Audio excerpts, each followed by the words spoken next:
Ibu Saudara. Shalom. Puji Tuhan, kembali di minggu ini Saudara, kita masih dengan tema bulan Agustus ini, yaitu Kristus mengatasi masalah, dan menjadi subtema kita di setiap minggu ya. Dan di minggu ini temanya adalah kerajaan yang tak tergoncangkan. Mari buka bersama dengan saya Ibrani pasal 12, kita akan baca ayat 26. Kita akan baca ayat 26 sampai ayat yang ke-28.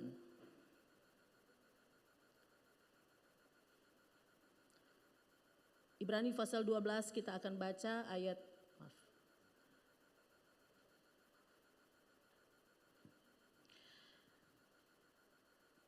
Kita akan baca ayat yang ke-26 sampai ayat yang ke-28. Saya bacakan buat Bapak Ibu Saudara semua. Waktu itu suaranya menggoncangkan bumi, tetapi sekarang ia memberikan janji, satu kali lagi aku akan menggoncangkan bukan hanya bumi saja, melainkan langit juga. Ungkapan satu kali lagi menunjuk kepada perubahan pada apa yang dapat digoncangkan, karena ia dijadikan supaya tinggal tetap apa yang tidak tergoncangkan. Jadi karena kita menerima kerajaan yang tidak tergoncangkan, marilah kita mengucap syukur dan beribadah kepada Allah menurut cara yang berkenan kepadanya dengan hormat dan takut. Puji nama Tuhan. Saudara dikasih Tuhan, saya akan memulai dengan sebuah cerita atau sebuah ilustrasi. Nah, Bapak Ibu Saudara dikasih Tuhan Yesus Kristus, ada dua orang karyawan, saudara, dua orang karyawan. Mereka bekerja di tempat yang sama, ya, dengan usia yang sama, dengan pendidikan yang sama, dan mereka bekerja di divisi yang sama, saudara, ya. Mereka bekerja di divisi yang sama, dan setiap hari mereka mengerjakan pekerjaan yang di divisi bagian pengepakan makanan olahan, begitu, saudara, ya. Dan setiap hari mereka bekerja dengan ritme kerja yang sama di ruangan yang sama, begitu, saudara. Nah, saudara dikasih Tuhan, dengan begitu banyaknya kesamaan, ya, setiap hari, maka ini menimbulkan sebuah kebosanan, ya, bisa menimbulkan sebuah kebosanan bagi mereka berdua. Nah, saudara dikasih Tuhan, setelah beberapa bulan mereka bekerja, kemudian karyawan yang pertama ini berkata kepada karyawan yang kedua. Dia berkata begini, apakah ini tidak membosankan kita? Dia katakan, betapa melelahkannya dan betapa membosankannya pekerjaan kita. Dan apakah kita tidak berpikir untuk berhenti saja? Kita bisa mencari tantangan yang baru di tempat kerja yang baru. Dia katakan, setiap hari yang menjadi topik pembicaraan kita berdua itu selalu sama. Dan kemudian setiap hari kita bekerja dengan prosedur yang sama, dengan gaji yang sama setiap bulan. Maka kemudian karyawan yang kedua itu menjawab, saya pikir tidak. Dia katakan, ini sesuatu yang bisa saya terima dan tidak ada masalah. Karena dia katakan, sekalipun saya merasa bosan, tetapi ini bisa saya terima dan ini bisa saya jalani. Nah, saudara dikasih Tuhan, mengapa terjadi perbedaan seperti ini? Saudara, padahal mereka adalah dua pribadi yang memiliki kesamaan, tetapi ternyata mereka memiliki cara pandang yang berbeda. Saudara, ya, mereka memiliki cara pandang yang berbeda tentang pekerjaan mereka. Ternyata, saudara, mengapa sampai mereka memiliki cara pandang yang berbeda? Pada akhirnya kita tahu bahwa ternyata karyawan yang pertama dijanjikan bahwa di akhir tahun dia akan mendapatkan bonus 5 juta. Tetapi karyawan yang kedua, dia dijanjikan di akhir tahun dia akan mendapatkan bonus 50 juta. Begitu, saudara. Nah, saudara dikasih Tuhan, perbedaan inilah yang membuat pengharapan mereka akan masa depan menjadi berbeda, saudara. Nah, ilustrasi ini menolong kita untuk menyadari bahwa apa yang kita percayai tentang masa depan kita akan mengendalikan cara pandang kita hari ini. Sekali lagi, apa yang kita percayai tentang masa depan kita akan mengendalikan cara kita memandang hari ini.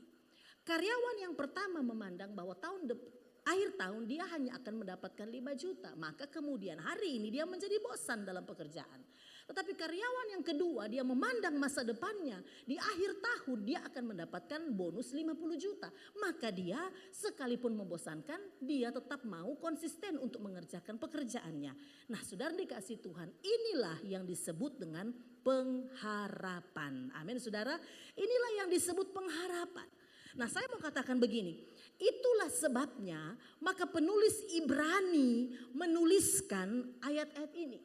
Dia memberikan dasar pengharapan bagi orang-orang Yahudi Kristen, orang-orang Yahudi Kristen pada saat itu. Karena sudah dikasih Tuhan, mereka sedang menghadapi goncangan penderitaan yang sangat hebat pada waktu itu. Di dalam kalau kita baca dalam Ibrani 10 ayat 32 dan 34 saudara. Ibrani 10 ayat 32 dan 34 dikatakan.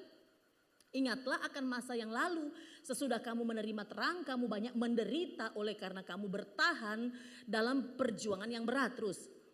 Memang kamu, baik waktu kamu dijadikan tontonan oleh cercaan dan penderitaan, maupun waktu kamu mengambil bagian dalam penderitaan mereka yang diperlakukan sedemikian. 34. Memang kamu telah turut mengambil bagian dalam penderitaan orang-orang hukum, dan ketika harta kamu dirampas, kamu menerima hal itu dengan sukacita sebab kamu tahu bahwa kamu memiliki harta yang lebih baik dan yang lebih menetap sifatnya. Jadi saudara dikasih Tuhan, penulis Ibrani ini menuliskan suratnya kepada saudara orang-orang Yahudi Kristen yang ada pada saat itu. Mereka yang sudah menerima Kristus sebagai Tuhan dan Juru Selamat, dan mereka bertumbuh di dalam ajaran yang baru dan ajaran yang benar di dalam Kristus. Tetapi mereka mengalami banyak penderitaan, mereka mengalami banyak sekali pergumulan. Kalau kita baca tadi, bahkan harta mereka dirampas, bahkan mereka ditekan, mereka dialami pergumulan yang berat. Sudah dikasih Tuhan, bahkan sebagian dari mereka bahkan sudah mengalami kelesuan iman. Coba kita lihat Ibrani 3 ayat 12 sampai 14. Waspadalah hai saudara-saudara, sebab di antara kamu jangan terdapat seorang yang hatinya jahat dan yang tidak percaya oleh karena ia murtad dari Allah yang hidup terus. Tetapi nasihatilah seorang akan yang lain setiap hari selama masih dapat dikatakan hari ini, supaya jangan ada di antara kamu yang menjadi tegar hatinya karena tipu daya dosa. Karena kita telah beroleh bagian di dalam Kristus, asal saja kita teguh berpegang sampai kepada akhirnya pada keyakinan iman kita yang semula. Jadi saudara dikasih Tuhan, saking beratnya tekanan-tekanan yang mereka hadapi, banyak kemudian orang-orang yang menjadi murtad. Banyak orang-orang Yahudi Kristen yang akhirnya menjadi lesu imannya, dan akhirnya mereka meninggalkan iman Kristennya dan kembali lagi kepada ajaran yang semula. Maka penulis kitab Ibrani ini mengingatkan mereka bahwa mereka itu sudah berada pada dasar yang tepat, yaitu dasar yang tidak tergoncangkan. Itulah kerajaan Allah. Mereka sudah berada di dalam kerajaan Allah. Mereka sudah berada pada dasar yang tepat. Itulah pengharapan mereka. Saudara, kalau kita kembali Ibrani 12 ayat yang ke-28 dikatakan, jadi karena kita menerima kerajaan yang tidak tergoncangkan, jadi karena kita sudah menerima, saudara, kerajaan yang tidak tergoncangkan. Jadi saya mau katakan begini, siapa yang percaya teguh kepada Kristus sudah menerima kerajaan yang tak tergoncangkan itu. Kita ini orang yang sudah menerima Kristus, yang sudah berjalan bersama Kristus, kita ini sudah menerima. Bukan nanti, tetapi kita sudah menerima kerajaan yang tidak tergoncangkan itu. Nah saudara, maka pengharapan kita kepada kerajaan yang tak tergoncangkan itulah yang dikatakan menjadi sauh yang kuat dan aman bagi jiwa kita. Menjadi jangkar yang kuat dan aman bagi jiwa kita. Saudara, kalau kapal itu buang jangkar saudara, maka sekalipun ada ombak besar apapun, saudara, bisa terombang-ambing bisa, tapi dia tidak akan melaju dan dia tidak akan keluar dari area di mana dia parkir, saudara. Dia akan tetap ada di situ. Kenapa? Karena ada jangkar yang menahan dia. Nah sudah dikasih Tuhan, kita sudah berada pada kerajaan yang tak tergoncangkan. Itu seperti jangkar yang tertancap. Sehingga saudara kita menjadi aman. Amin saudara. Walaupun memang kita mengalami mungkin goncangan-goncangan dalam hidup ini. Tetapi sudah dikasih Tuhan Yesus Kristus.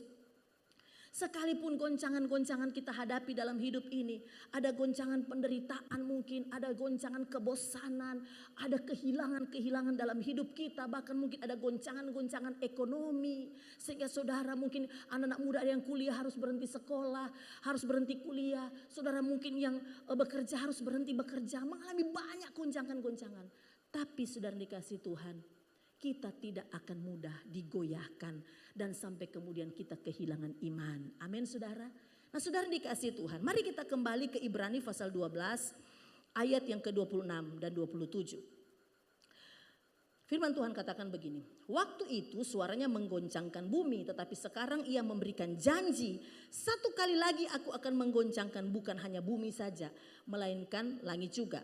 Ayat 27 perhatikan. Ungkapan satu kali lagi menunjuk kepada perubahan pada apa yang dapat digoncangkan. Jadi begini saudara.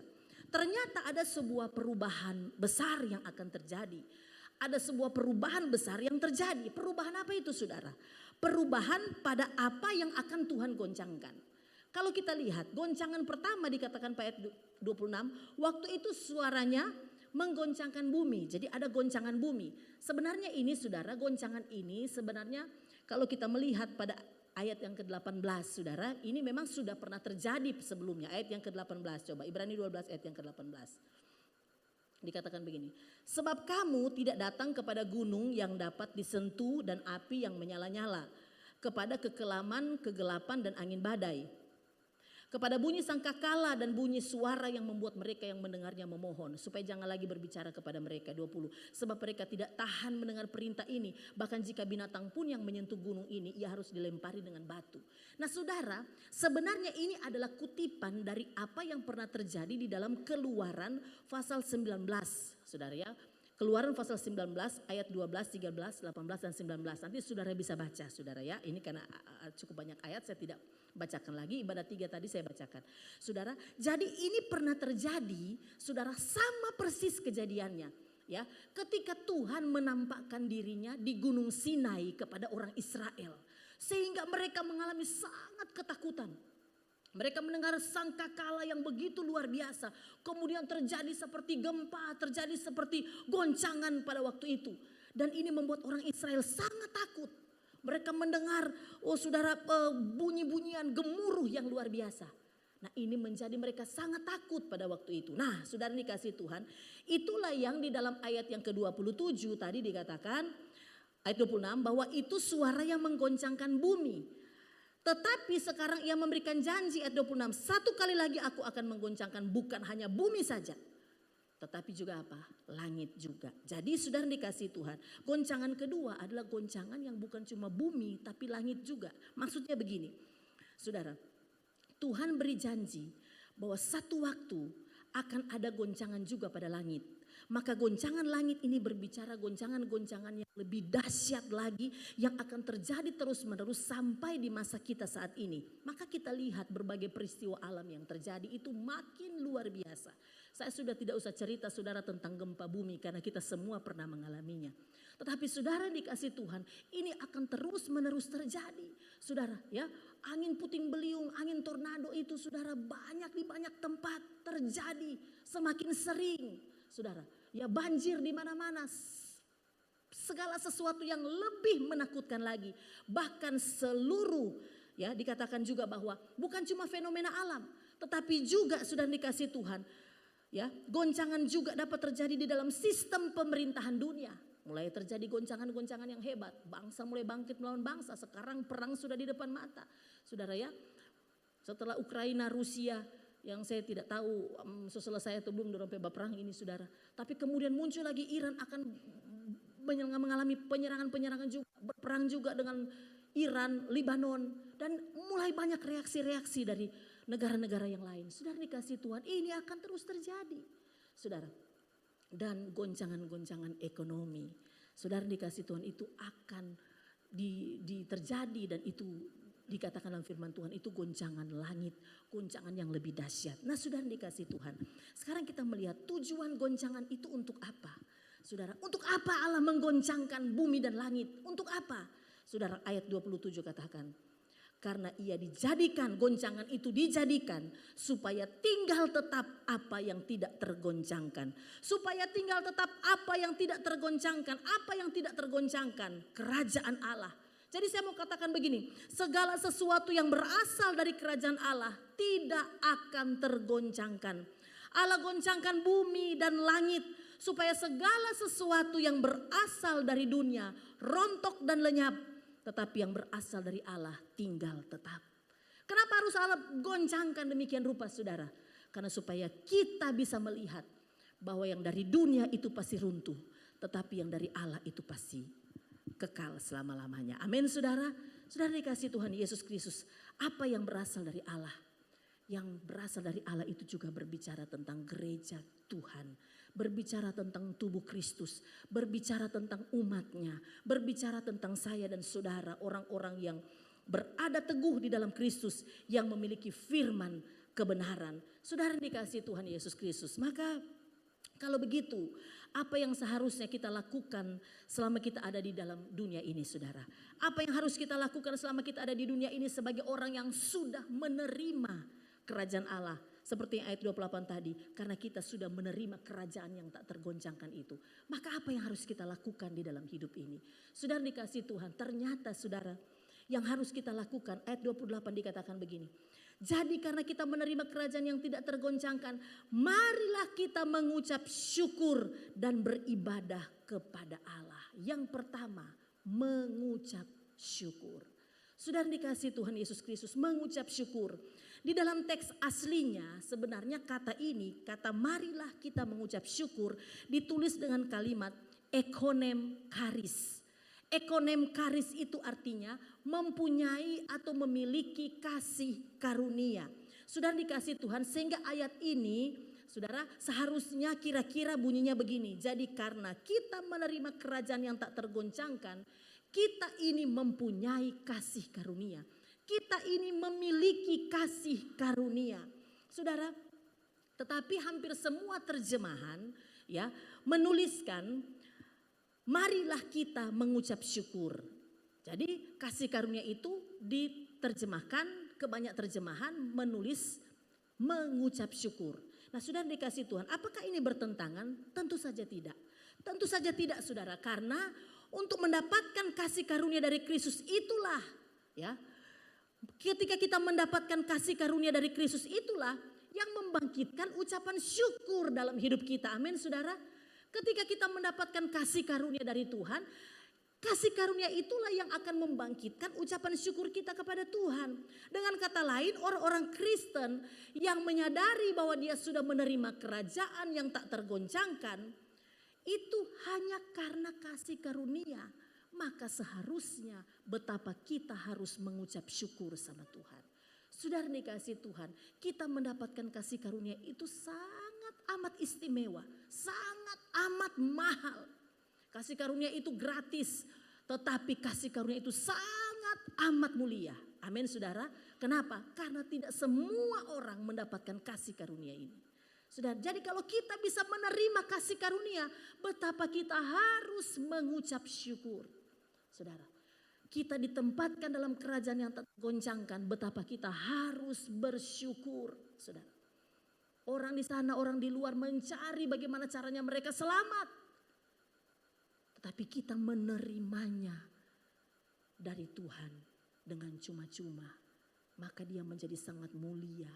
Betapa kita harus bersyukur. Saudara, mengucap syukur itu paling mudah untuk diucapkan. Paling gampang untuk dikatakan. Ya, bahkan kata mengucap syukur itu paling banyak dijadikan lagu rohani, saudara. Tapi saudara dikasih Tuhan, walaupun dia terlihat begitu simple, begitu sederhana, begitu terasa begitu mudah, tapi hampir semua orang Kristen, bahkan pelayan-pelayan Tuhan belum lulus di bagian ini. Saya juga mungkin belum lulus di bagian ini. Karena kita harus benar-benar mengakui bahwa mengucap syukur itu mudah tapi sangat sulit, begitu saudara ya. Dan dikasih Tuhan, kita kadang hanya bisa melakukannya secara temporer. Kita tidak bisa melakukannya dengan konsisten, saudara. Kita bisa melakukannya kalau keadaan baik, ya. Kalau keadaan lagi baik-baik saja mudah kita mengucap syukur. Kalau saudara itu dapat bonus atau saudara itu ulang tahun atau mungkin keluarga saudara ada orang tua saudara atau keluarga saudara ada yang mungkin mendapatkan jabatan begitu, maka kita menerima undangan ucapan syukur naik rumah baru misalnya begitu kan. Maka kemudian kita datang. Dan yang punya rumah baru itu kemudian berkata, puji Tuhan, bersyukur karena saya mendapatkan rumah baru dengan mujizat Tuhan yang luar biasa. Kita senang, kita bersyukur. Saudara, karena keadaan baik. Ya, karena keuangan tidak ada masalah. Kalau kita melayani yang karena pelayanan kita lagi bagus, lagi baik-baik saja. Keluarga kita lagi bagus-bagus saja. Kesehatan kita lagi mantap. Tapi bagaimana jika tiba-tiba kita kehilangan pekerjaan? Kita kehilangan usaha kita. Usaha yang kita sudah bangun, kita sudah rintis dengan susah payah. Kemudian tiba-tiba lenyap. Tiba-tiba seperti pada waktu kejadian COVID tahun 2020. Pabrik-pabrik besar, pabrik-pabrik yang berjaya, yang luar biasa. Kemudian tiba-tiba kolaps, tiba-tiba bangkrut, tutup. Saudara, bagaimana kalau keadaan itu tiba-tiba terjadi? Bagaimana kalau tiba-tiba saudara ditipu orang, bagaimana? Bagaimana kalau tiba-tiba istri harus rawat suami yang sakit tiba-tiba dan itu bertahun-tahun? Bagaimana kalau sebaliknya juga? Saudara, suami harus mengurusi istri yang sakit bertahun-tahun. Oh, tidak mudah, saudara. Maka karena saking tidak mudahnya ya, suami urus istri yang sakit, maka kemudian ipar menjadi maut begitu kan? Ada tuh film ipar adalah maut begitu kan? Saudara, tiba-tiba bahkan orang terdekat pun bisa menjadi ancaman dalam keutuhan rumah tangga. Kenapa? Kemudian ditanya, kenapa Bapak begitu? Ya soalnya istri sudah tidak bisa melayani, saudara. Sulit. Ketika anak-anak harus rawat orang tua yang sakit. Ya, ketika orang tua tiba-tiba mendapatkan kabar anak-anak saudara mungkin anak saudara ditangkap karena apa? Karena narkoba. Tidak mudah, saudara. Tidak mudah untuk mengucap syukur. Apa yang keluar dari hati kita, apa yang keluar dari mulut kita, dari pikiran kita. Apakah kita bisa tulus mengucap syukur? Belum tentu, saudara. Belum tentu. Maka saudara dikasih Tuhan, tidak heran. Penulis Ibrani kemudian mengingatkan orang-orang Yahudi Kristen. Mereka yang kemudian sudah menjadi sulit untuk konsisten. Mereka kemudian bisa tidak lagi teguh di dalam iman. Karena begitu banyak tekanan. Bahkan begitu banyak yang akhirnya meninggalkan iman mereka, kembali lagi kepada ajaran-ajaran yang lama. Saudara, penulis Ibrani mengingatkan bahwa mereka sudah berada pada kerajaan yang tidak tergoncangkan. Kita semua berada pada kerajaan yang tidak tergoncangkan. Kita punya Kristus sebagai pemilik kerajaan yang tidak mungkin digoncangkan. Saudara, dan Kristus itu sanggup menopang siapapun yang sudah kepayahan ketika mengalami goncangan-goncangan dalam hidup. Saudara, hari ini mungkin di antara saudara sedang mengalami banyak goncangan dalam hidup saudara. Dalam hubungan suami istri, dalam hubungan keluarga mungkin ada goncangan-goncangan. Ekonomi saudara mulai ada goncangan. Saudara, pekerjaan, karir saudara, hubungan-hubungan saudara mulai banyak goncangan. Saudara, saya cuma mengatakan sesuai firman Tuhan hari ini. Kristus itu sanggup menopang siapapun yang sedang kepayahan hari ini dalam menghadapi goncangan-goncangan dalam hidupnya. Sudah dikasih Tuhan, mengapa kita sulit konsisten dalam mengucap syukur? Mengapa? Ini menjadi pertanyaan. Mengapa kita menjadi sulit konsisten di dalam mengucap syukur? Yang pertama, karena kita fokus pada hal-hal yang mudah digoncangkan. Karena kita fokus kepada hal-hal yang mudah digoncangkan. Harusnya kita fokus kepada hal yang tidak, pada kerajaan yang tidak tergoncangkan itu. Tapi kita di dalam dunia ini sering mengeluh, sering menjadi kecewa. Saudara, tidak bisa mengucap syukur. Kenapa? Karena fokus kita kepada hal-hal yang mudah digoncangkan. Apa ya hal-hal yang mudah digoncangkan? Uang itu hal yang mudah digoncangkan, saudara. Ya, jabatan itu mudah digoncangkan. Cinta manusia, oh apalagi saudara, jangan percaya. Karena itu sangat amat rentan dengan goncangan. Saudara, kekuatan manusia, oh sudah jangan berharap pada kekuatan manusia. Firman Tuhan katakan terkutuk orang yang mengandalkan manusia dan kekuatannya. Lagi Yesaya 2 ayat 22, coba buka. Jangan berharap pada manusia sebab ia tidak lebih daripada hembusan nafas dan sebagai apakah ia dapat dianggap. Saudara, jangan berharap pada manusia, oh nanti kalau saya ini nanti saya bisa minta tolong ke ini. Oh kan saya punya om itu kepala dinas ini. Oh saya punya keluarga itu yang keluarganya gubernur, keluarganya wali kota. Saudara jangan berharap pada kekuatan manusia. Karena itu adalah sesuatu yang mudah digoncangkan. Saudara, 1 Timotius 6 ayat 17. 1 Timotius 6 ayat 17. Peringatkanlah kepada orang-orang kaya di dunia ini agar mereka jangan tinggi hati dan jangan berharap pada sesuatu yang tak tentu. Seperti apa saudara? Kekayaan. Kekayaan itu tidak tentu. Sifatnya mudah digoncangkan. Coba lihat gambar ini saudara. Saudara, ini adalah orang kedua terkaya di dunia hari ini. Saudara, namanya Jeff Bezos, kita pasti tahu. Saudara lihat, ini berita tanggal 7 Agustus 2024. Berarti belum lama saudara. Dikatakan begini, Jeff Bezos kehilangan 368 triliun dalam sekejap. Kalau baca ceritanya dalam satu hari. 368 triliun dalam satu hari saudara. Kenapa dia enggak gila ya? Anak kos hilang 20.000. Bolehnya muta tidur satu hari, padahal sebenarnya bukan hilang, dia sudah beli Indomie, dia sudah lupa harus beli Indomie, tapi dia bisa tidak tidur tuh, saudara. Kita hilang 100.000 itu bisa jadi gila, saudara, dalam satu hari, 2 hari, 3 hari. Mana nih mama pes 100.000? Memang nih anak kurang ajar sekali, kurang itu doi, dia ambil lagi, kita sudah mulai marah begitu, saudara ya. Hilang 100.000 itu persoalan, ini 368 triliun, saudara, nggak tertidur dia. Saudara dikasih Tuhan. Bahkan di cerita itu dikatakan Mark Zuckerberg saudara ya, CEO Meta. Ya, kemudian ada juga Elon Musk ya. Apa? CEO bukan. CEO-nya Tesla saudara ya. Dan apa itu? Twitter, SpaceX itu saudara ya. Ya. Saudara, mereka juga pada tanggal 7 Agustus itu kehilangan triliunan saudara uang mereka. Karena apa? Karena terjadi, dikatakan di sini saham Amazon itu Jeff Bezos kan yang punya Amazon itu anjlok di bursa saham Wall Street. Jadi terjadi kegoncangan. Nah inilah saudara, kekayaan uang itu tidak bisa menetap sifatnya. Mudah digoncangkan, betapa rapuhnya uang dan kekayaan. Jadi saudara dikasih Tuhan, kenapa kita sering mengeluh? Kenapa kita tidak bisa bersyukur? Karena kita fokus pada sesuatu yang mudah digoncangkan. Yang kedua, karena kita fokus kepada apa yang tidak kita miliki. Nah ini saudara, kita fokus kepada apa yang tidak kita miliki. Sehingga karena kita tidak memiliki itu, orang lain punya, kita tidak punya. Maka kita tidak bisa bersyukur. Saudara, maka kita menjadi kecewa. Saudara, 1 Tesalonika 5 ayat 18 firman Tuhan katakan, mengucap syukurlah dalam segala hal. Itulah yang dikehendaki Allah. Saudara, mengucap syukur dalam segala hal, kata segala hal itu dalam bahasa Yunaninya ditulis pas. Ya, pas itu artinya segala sesuatu, segala keadaan, segala jenis peristiwa, dalam segala sesuatu, dalam segala waktu, terus menerus. Jadi mengucap syukur dari semua peristiwa yang kita alami secara terus menerus, konsisten begitu saudara.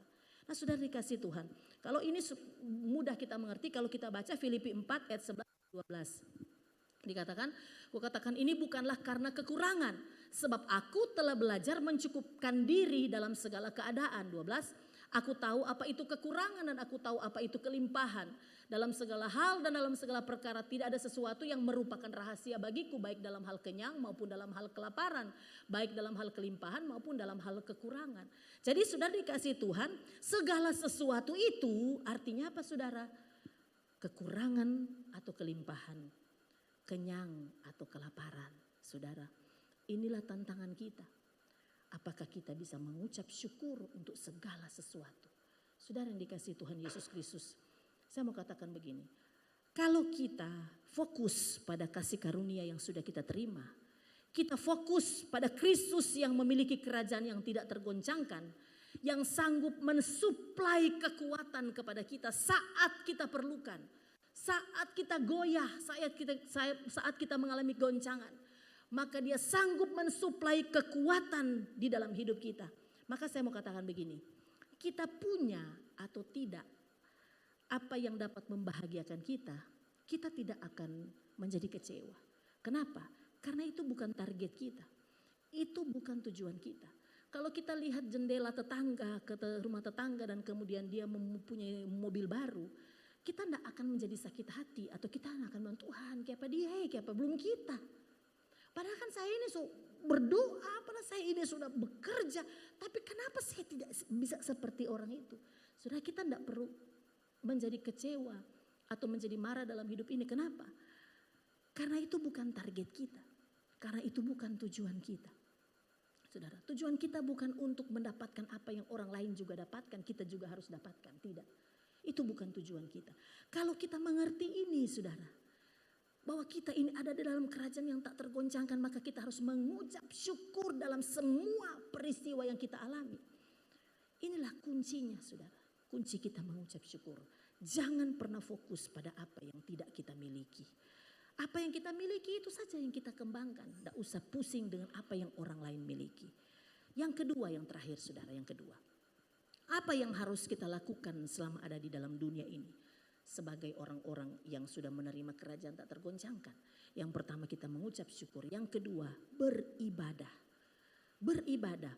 Nah, penekanan dalam ibadah ini adalah begini. Dilakukan menurut cara yang berkenan kepadanya dengan hormat ayat 28. Dengan hormat dan takut.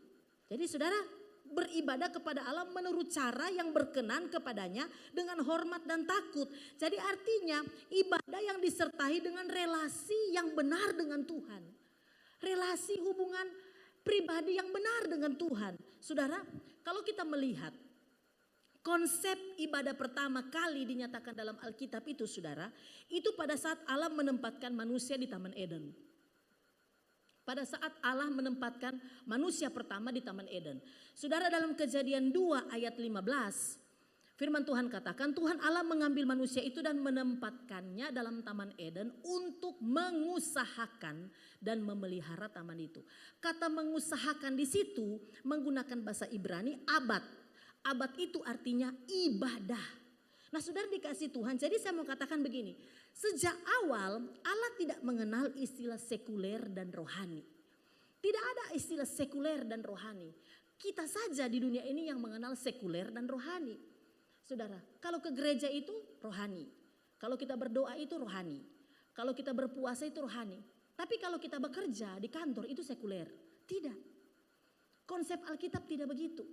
Saudara, ketika Adam harus bekerja, mengolah, mengatur Taman Eden. Saudara, Allah menyatakan bahwa itu adalah abad, itu adalah ibadah.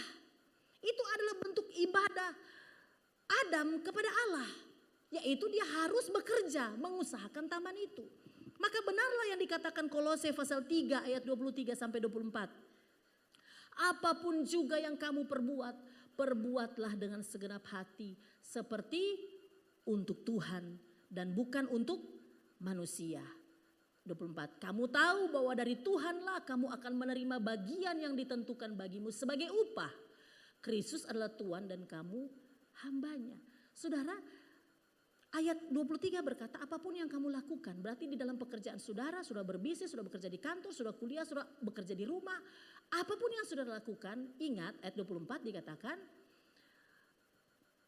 Dari Tuhanlah kamu akan menerima bagiannya yaitu upah. Berarti berkat yang saudara terima karena saudara bekerja itu asalnya dari siapa? Bukan dari perusahaan, bukan dari bosmu. Tetapi itu adalah upah yang diberikan oleh Tuhan bagimu. Majikanmu itu bukan pimpinan perusahaan. Majikan kita itu adalah siapa? Kristus. Karena Yesus berkata, firman Tuhan berkata, Kristus adalah Tuhan dan kamu hambanya. Jadi saudara dikasih Tuhan Yesus Kristus, apapun yang kamu perbuat, apapun yang kamu kerjakan, apapun yang kamu bangun, apapun yang kamu capai dalam hidup ini, lakukan itu seperti untuk Tuhan, bukan untuk prestasimu, bukan hanya untuk keuntungan dirimu sendiri, tetapi untuk kemuliaan Tuhan. Amin saudara. Maka waktu saudara bekerja, itu adalah ibadah. Betapa pentingnya saudara menjadi berkat di tempat pekerjaan saudara, di tempat kuliah saudara, dalam rumah tangga saudara, di dalam bisnis saudara. Itu harus dikerjakan karena itu adalah ibadah. Nah saudara dikasih Tuhan. Mari kita lihat lebih lagi saudara ya. Secara spesifik, kita akan melihat dengan cepat. Ada 3 jenis ibadah. Yang pertama ibadah pribadi. Saudara, ibadah pribadi itu adalah ibadah kita dengan Tuhan secara pribadi. Kita punya waktu-waktu doa. Kristus menjadi pusat penyembahan kita secara pribadi. Kita punya waktu untuk berdoa secara pribadi, saudara. Dan waktu kita mau berdoa, Kristus ada. Kristus sedang berhubungan dengan kita. Saudara, kita sedang berhubungan dengan Tuhan. Itulah penghormatan kita kepada Allah. Setiap kita harus punya waktu secara pribadi dengan Tuhan untuk berdoa. Yang kedua, saudara, ibadah yang kedua adalah ibadah keluarga. Coba kita lihat Matius 18 ayat 20. Sebab di mana 2 atau 3 orang berkumpul dalam namaku, di situ aku ada di tengah-tengahnya. Di mana 2 atau 3 orang berkumpul. Jadi ini bisa disebut ibadah keluarga. 2 atau 3 orang, suami istri dengan anak, atau mungkin opa, oma dan cucu, atau mungkin kakak adik dan tante dan om dan sebagainya. Saudara dikasih Tuhan, kita membangun mesbah di dalam keluarga. Saudara yang hidup dan berada di tengah-tengah keluarga, marilah saudara, kalau masih ada papa, mama, masih ada orang tua, masih ada suami istri, marilah berdoa bersama-sama. Kalau masih ada anak-anak yang bisa diajak di dalam rumah untuk beribadah, membangun mesbah keluarga, bangunlah mesbah keluarga. Kalau mungkin anak-anak sudah dewasa, sudah susah untuk bergabung bersama, sudah bisa suami istri berdoa bersama. Bangun mesbah itu bersama-sama, saudara. Kalaupun saudara tidak punya siapa-siapa di tempat kos atau di tempat saudara tidak punya siapa-siapa. Saudara, saya mau katakan begini, keluarga juga bisa berarti keluarga di dalam Tuhan. Amin, saudara, keluarga di dalam Tuhan. Maka saya mendorong, saudara, di gereja ini ada yang namanya fokus, Family of Christ Jesus. Saudara, saudara mungkin sendiri tidak punya teman untuk berdoa bersama. Saudara bisa datang dalam ibadah fokus, saudara, ya, beribadah bersama-sama dengan keluarga-keluarga Tuhan yang lain. Saudara, membangun relasi, ya, hubungan dengan sesama keluarga-keluarga di dalam Tuhan untuk bersekutu. Saudara, saya mau katakan begini, gembala dan kami staf gembala juga full timer, kami ini mungkin tidak bisa memeluk saudara dalam kasih persaudaraan karena jangkauan kami terbatas. Jemaat mungkin sekitar 1000-an, saudara. Sudah sulit bagi kami untuk menyentuh saudara satu persatu. Tapi kalau saudara tergabung di dalam fokus Family of Christ Jesus, ada keluarga-keluarga Tuhan yang bisa tahu keadaan saudara, bisa bantu saudara, dukung saudara dalam doa. Ada gembala fokus, ada gembala sel grup yang bisa menolong saudara, mensupport saudara, memberi perhatian, mendukung saudara di dalam doa. Dan kasih Tuhan, maka bergabunglah dalam ibadah-ibadah keluarga ini. Dan yang terakhir, ibadah korporat atau bergereja, berjemaat. Saudara, kita lihat Ibrani 10 ayat 24 dan 25. Dan marilah kita saling memperhatikan supaya kita saling mendorong dalam kasih dan dalam pekerjaan yang baik. 25.